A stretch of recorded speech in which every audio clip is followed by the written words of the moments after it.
Hey y'all, it's Mr. Bill. Thanks for stopping at Papa's Place today and watching a video. If you're not a subscriber, I'd really appreciate it if you would tap the subscribe button and also indicate whether you liked or didn't like the video today. Today I'm going to talk about some ancient history, my high school years.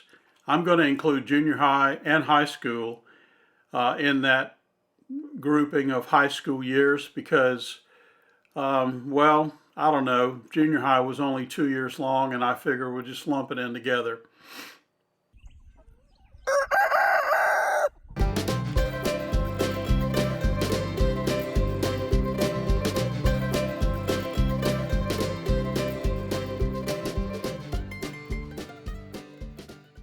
Before I get into the high school years, I want to just update you on my health situation.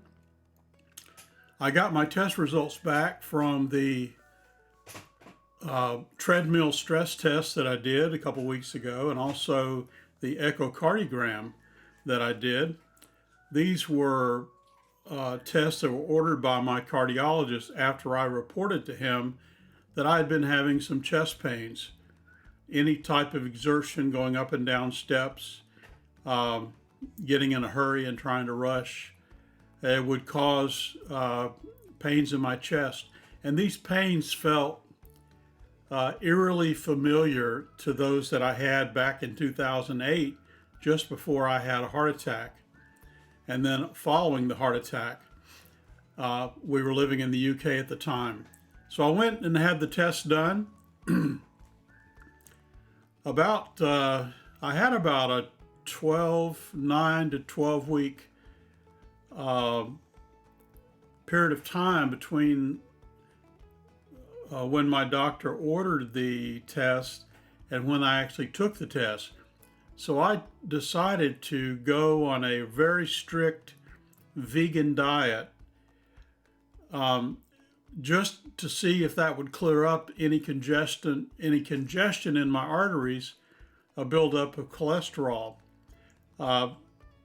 Studies have shown that if you eliminate animal products, this would include any kind of meat, as well as fish and any sort of dairy product, including cheese, milk, cottage cheese, yogurt, anything like that, butter. And so I eliminated all those items from my diet for about 9 weeks. And when I went and took the test, I passed the test with flying colors. And so I'm very thankful that the diet did what it was supposed to do. And I'm still on the vegan style diet. As I've said before, I'm not a vegan in a what's the word? In an ethical sense.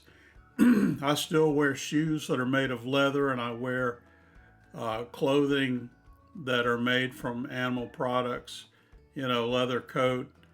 My seats in my truck are all leather. So I don't have a problem with eating animal products from an ethical perspective, but I do believe, and I think the research has borne it out, that this stuff will kill you. It will kill you. That's why only in more advanced countries like the USA and even places that used to not know of heart attacks or heart blockages or congestive heart failure, even those countries now, if they've adopted what we call the Western diet, like we eat here in the US, now they're having all these problems, and it's because of our food. Anyway, I just wanted to give you an update. Right after I got the results of my test, I went camping for about 10, 12 days, and I'll be doing a video on my camping trip here pretty soon as I can get a chance. So, all right, the high school years. Believe it or not, I started junior high, 7th and 8th grade, in Columbus, Mississippi. Columbus is my hometown. It's where I was born. It's where my parents were born. It's where my grandparents on both sides of the family lived and died. And my dad moved us around a lot, trying to maneuver himself career-wise in a job. And so 7th and 8th grade, we were in Columbus. In the summer between 8th and 9th grade, we moved to Hernando, Mississippi. Hernando is in what they call the Mississippi Delta, even though it's on the northern end of it, in terms of northern end of Mississippi. And he took a job as a manager there. And so we moved there, and of course didn't know anybody. It was, imagine being a ninth grader, starting your ninth grade year, freshman, lowest of the low in high school, and you're moving to a town that you've never even heard of, much less been to. And so I went there, and lo and behold, the U.S. government decided to force mandatory desegregation in the fall of 1969 when I started ninth grade, senior high school. And so that was very stressful on the white students and the black students, who were all of a sudden thrown together. Very few, if any, friendships crossed racial lines in that part of the state. And imagine having to give up your school and your buses and being around just all your friends, and now you're in a totally foreign environment. It was difficult for both sides, and but we made it through. We didn't have any major issues.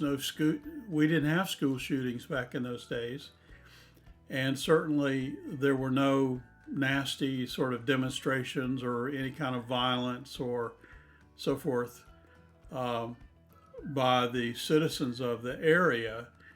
But it was still not easy. It got a little bit easier the next year, my sophomore year.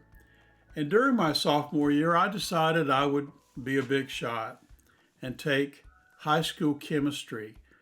Chemistry is normally designed for someone in the 11th or 12th grade who's already had 2 years of algebra and possibly even geometry. But here I go. I had been a straight A student up until this point, and for the very first time, I got a grade below a B. And I'm not going to tell you how bad it was, because it was pretty bad. But I did pass the course, and it did affect my GPA, although I still graduated with honors. At the end of my sophomore year, during the summer, my dad was offered a transfer to Meridian, Mississippi. And so we packed up and moved to Meridian. Again, a new town. This time I'm not the low man on the totem pole. I'm a junior. And so started my junior year. I really loved Meridian. I loved the school system there. I was able to go to school from 8 a.m. to 12 noon. But I was what they call a co-op student, a cooperative education student. And so I had to report to a job as an architectural apprentice or a draftsman apprentice from 1 o'clock to 5 p.m. at a local architectural firm. I really loved that. It was just a wonderful environment. And it really kind of set me up for later when I would graduate from high school and join the military and become a draftsman in the military. But I'll talk about the military later. Unfortunately, our time in Meridian was cut short. The company that my dad had worked for many years and had transferred him to all over the north end of Mississippi. After telling him to move to Meridian, they wanted him to go back and commute from Meridian to South Haven, which is a long distance. It's probably 3-4 hour drive, and leave his family. And he said, not only no, but hell no. You moved me to Meridian. I've moved my family there. I'm not going anywhere. And I don't know if he resigned his job or if they fired him for not doing as they asked. So anyway, it was a tough time financially. I don't remember what that felt like. It didn't seem to affect me a lot. But it did cause us to sort of go back and forth about what are we going to do as a family, where we're going to live. We had taken in a boarder in our house. We had a big old house we were renting, and we took a boarder in, a younger man in his 30s, and he worked for Frito-Lay. And he found out about an opening in Meridian and told my dad about it, and my dad interviewed and got the job. So shortly after that, he had let them know that he would like to go back home, what we called home, to Columbus. And sure enough, within a couple of months, an opening came up in Columbus. And so we moved back to Columbus around the end of December, 1st of January. That would have been January of 72. Yeah, January 72. And so I finished my junior year at the same school I had left earlier for 7th and 8th grade, Caldwell High School. And then we were still in Columbus the following year, and I worked. We were still in Columbus the following year, and I attended all semesters at Caldwell High School and graduated in May of 1973. So I was very involved in the band, both when I was in junior high at Caldwell and then when I was in high school at Caldwell. And I never got involved in the band in Meridian because I was working, as I said, half-time for the architectural company. I just didn't have the room in my academic schedule to do that. So it was a great year. I got to meet a lot of people, got to deepen some friendships in the band. Friends of mine that played with me in the percussion section. I also played the euphonium. Our band director's name, I think in 11th grade, his name was David Williams, but then in my senior year, we had a change in band directors, and we ended up with a gentleman by the name of Trey Conley, and really liked him. I liked everything about the band program. I graduated with about 208 students, I believe, in our graduation ceremony in May of 73. So that's kind of my high school.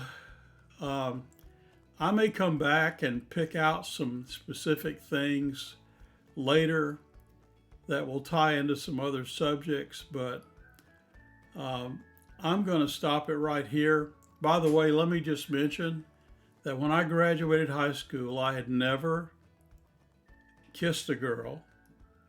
I had never dated a girl. And I joined the military and had no experience romantically whatsoever. So things are going to get interesting after graduation. Anyway, thanks for coming around today, and I'm going to say bye for now.